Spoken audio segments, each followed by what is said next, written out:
ശബരിമല സ്വർണ്ണ കവർച്ച കേസിൽ മുൻ ദേവസ്വം സെക്രട്ടറി എസ് ജയശ്രീയും ഇഡിക്ക് മുന്നിൽ. കേസിൽ ഇഡി ചോദ്യം ചെയ്യുന്ന നാലാമത്തെയാളാണ് ജയശ്രീ. സ്വർണ്ണപ്പാളികൾ ചെമ്പെന്ന് രേഖപ്പെടുത്തിയ അറ്റകുറ്റപ്പണികൾക്കായി ഉണ്ണികൃഷ്ണൻ പോറ്റിക്ക് കൈമാറാൻ ഉത്തരവിട്ടത് ജയശ്രീയായിരുന്നു. SIT ഇക്കാര്യം കണ്ടെത്തിയിരുന്നു.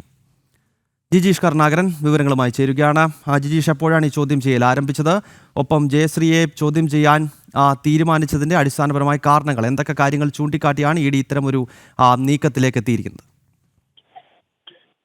ഗൗതം, നേരത്തെ സൂചിപ്പിച്ചതുപോലെ തന്നെ ഈ എൻഫോഴ്സ്മെന്റ് ഡയറക്ടറേറ്റിന്റെ ചോദ്യം ചെയ്യലിന് വിധേയയാകുന്ന നാലാമത് പ്രതിയാണ്. ഒപ്പം തന്നെ കേസിലെ നാലാം പ്രതിയുമാണ് മുൻ ദേവസ്വം സെക്രട്ടറിയായ എസ് ജയശ്രീ. സ്വർണ്ണപ്പാളികൾ ചെമ്പാണ് എന്ന് രേഖപ്പെടുത്തി അറ്റകുറ്റപ്പണിക്കായി ഉണ്ണികൃഷ്ണൻ പോറ്റിക്ക് കൈമാറാൻ ഉത്തരവിട്ടത് ജയശ്രീ ആയിരുന്നു. നേരത്തെ SITയുടെ അന്വേഷണത്തിലും ഇത് കണ്ടെത്തിയതാണ്. എന്നാൽ തനിക്ക് പങ്കില്ല എന്നും മേലുദ്യോഗസ്ഥർ പറയുന്നത് അനുസരിക്കുക മാത്രം ചെയ്തു എന്നുമാണ് മുരാരി ബാബുവിന് സമാനമായ ഒരു മൊഴി തന്നെയായിരുന്നു ജയശ്രീ നൽകുകയും ചെയ്തിരുന്നത്.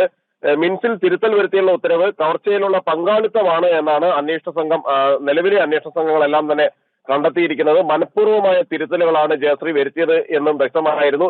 ഇതിന്റെ അടിസ്ഥാനത്തിലാണ് ആദ്യം SITയും പിന്നീട് എൻഫോഴ്സ്മെന്റ് ഡയറക്ടറേറ്റും ജയശ്രീയെ പ്രതിയേർത്തത്. 2017 ജൂലൈ മുതൽ 2019 ഡിസംബർ വരെയായിരുന്നു ജയശ്രീ ദേവസ്വം ബോർഡിന്റെ സെക്രട്ടറി സ്ഥാനത്ത് ഉണ്ടായിരുന്നത്. 2020 ജയശ്രീ വിരമിച്ചത്. ദേവസ്വം ബോർഡ് തീരുമാനങ്ങളാണ് ഉത്തരവായി പുറത്തിറക്കിയത് എന്ന ഒരു ന്യായീകരണം ജയശ്രീ പറയുന്നുണ്ട് എങ്കിൽ കൂടി ഇത്തരത്തിൽ തിരുത്തലുകൾ വരുത്തിയത് ചില ഗൂഢ ലക്ഷ്യങ്ങളോടെ കൂടിയാണ് എന്നാണ് SIT നിലവിൽ കണ്ടെത്തിയിട്ടുള്ളത്.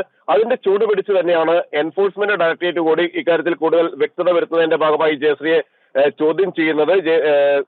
സ്വർണം ചെമ്പാണ് എന്ന് രേഖപ്പെടുത്തിയത് എന്തിനാണ് എന്ന ഒരു ചോദ്യം തന്നെയാണ് പ്രസക്തമായി നിൽക്കുന്നത്. അക്കാര്യങ്ങൾ കൂടുതൽ വിശദമായ കാര്യങ്ങൾ ജയശ്രീയിൽ നിന്ന് തേടേണ്ടതുണ്ട്. പ്രത്യേകിച്ച് നേരത്തെ മുരാരി ബാബുവിനെയും S ശ്രീകുമാറിനെയും സുധീഷ് കുമാറിനെയും അടക്കമുള്ള ആളുകളെ ചോദ്യം ചെയ്തിരുന്നു എൻഫോഴ്സ്മെന്റ് ഡയറക്ടറേറ്റ്.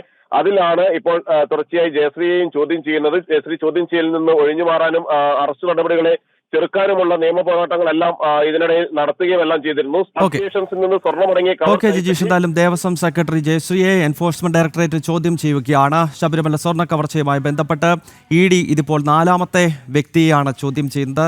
ഇവരാണ് ജയശ്രീയാണ് ഈ സ്വർണ്ണപ്പാളികൾ ചെമ്പെന്ന് മഹസറിൽ എഴുതി അറ്റകുറ്റപ്പണികൾക്കായി ഉണ്ണികൃഷ്ണൻ പോറ്റിക്ക് കൈമാറിയത് എന്ന് സ്പെഷ്യൽ ഇൻവെസ്റ്റിഗേഷൻ ടീം കണ്ടെത്തിയിരുന്നു. ഇതിന്റെ പശ്ചാത്തലത്തിലാണ് ഇഡി ഇപ്പോൾ എസ് ജയശ്രീയെ ചോദ്യം ചെയ്തുകൊണ്ടിരിക്കുന്നത്. ജിജീഷ് കരുണാകരനാണ് കൊച്ചിയിൽ നിന്ന് വിവരങ്ങളുമായി ചേർന്നത്.